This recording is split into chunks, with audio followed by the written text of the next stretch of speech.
নমস্কার, এসবি নিউজে স্বাগত। চলে যাব আজকের দিনের একটি গুরুত্বপূর্ণ সংবাদে। রাখি বন্ধন উৎসবের দিন মর্মান্তিক পথ দুর্ঘটনা কেশপুরে, মৃত্যু হলো দুজনের।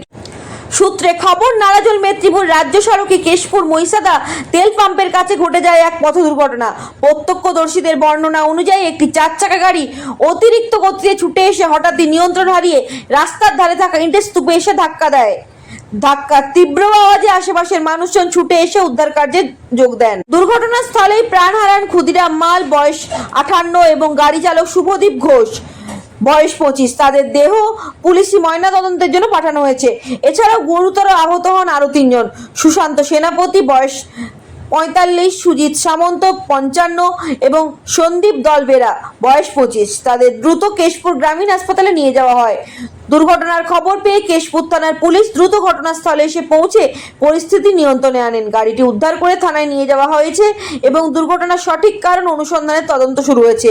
প্রাথমিক অনুমান, অতিরিক্ত গতিতে চালকের অসতর্কতার কারণে এই দুর্ঘটনা মূলত দায়ী। ঘটনার পর এলাকা জুড়ে শোকের ছায়া নেমেছে।